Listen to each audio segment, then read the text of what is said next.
La parole est à Madame Christelle Pétex-Lévé. Merci Madame la Présidente. Ma question s'adresse à Monsieur le ministre de l'Industrie. Monsieur le ministre, nos entreprises françaises sont en danger et vous êtes si peu inquiet. La situation au Savoyard est pour sûr le reflet de ce qu'il se passe partout ailleurs dans le pays. Des entreprises volontaires et pourtant à bout, anxieuses de l'avenir dicté par des contraintes étatiques qui s'accumulent. Tout d'abord l'énergie, la fin annoncée de l'amortisseur électricité. Pour les entreprises déjà en difficulté, comment faire face à des factures exorbitantes? Et le monde entier sait que la France a des tarifs d'énergie des plus élevés. Les industriels perdent déjà tous leurs clients au profit de la concurrence étrangère. Ensuite, la prévention de la gestion des déchets avec les fameuses REP. Leur mise en place est très inquiétante pour les entreprises, notamment du secteur du bâtiment, du recyclage ou encore du bois. Inflation des taux d'éco-contribution, inégalité de traitement ou encore distorsion de concurrence avec les produits importés. Ce dispositif, à l'instar de contribuer à remplir les objectifs de décarbonation et d'instaurer des conditions loyales pour le marché, se révèle être pénalisant et inéquitable. Autre exemple, le ZAN, zéro artificialisation nette. L'agrandissement des sites de production des entreprises en bonne santé va devenir un véritable casse-tête.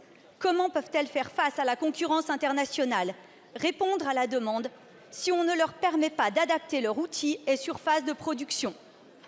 Autant de nouveautés qui se révèlent dans les faits des limitateurs du développement de notre économie et déroulent le tapis rouge aux importations.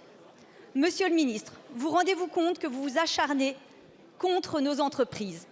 Quand allez-vous prendre conscience de l'ampleur de la situation et leur prouver que nous sommes bien à leur côté? Merci Madame la députée. La parole est à Roland Lescure, ministre délégué chargé de l'Industrie. Merci Madame la Présidente, Mesdames, Messieurs les députés. Madame la députée, si j'ai bien un acharnement, c'est de m'assurer que l'industrie française va sortir gagnante de toutes les crises auxquelles on fait face et des opportunités qui se présentent. Et ce combat, Madame la députée, le jour où le président de la République a promulgué le projet de loi Industrie verte, qui a fait l'objet d'un très large consensus de ces bancs, je suis heureux de voir que la plupart des députés sont prêts aussi à mener ce combat à nos côtés.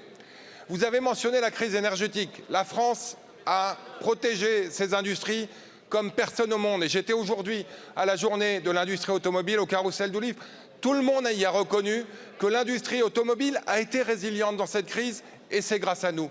Vous avez mentionné les filières REP, vous avez mentionné l'objectif majeur qui est de développer de l'industrie circulaire pour, oui, en France, être capable de concilier industrie et écologie. Nous étions avec le ministre de la Transition écologique vendredi pour fêter les 70 ans de la cocotte minute à Sèvres dans la banlieue de Dijon. L'industrie française, elle est prête à épouser cette grande cause de la réparabilité, de la durabilité et de l'industrie et de l'écologie. Madame la députée, rassemblons-nous autour de ce bon combat. Nous sommes capables de réindustrialiser la France. Nous sommes capables de le faire en la verdissant. Nous sommes capables de mettre la France et l'Europe au sommet de la hiérarchie mondiale. Rejoignez-nous, soutenez-nous, ensemble, soutenons les industries françaises et faisons de l'industrie française un gagnant. Merci. Merci Madame la députée. Merci Monsieur le ministre, j'en suis convaincue. Maintenant, agissons en conséquence.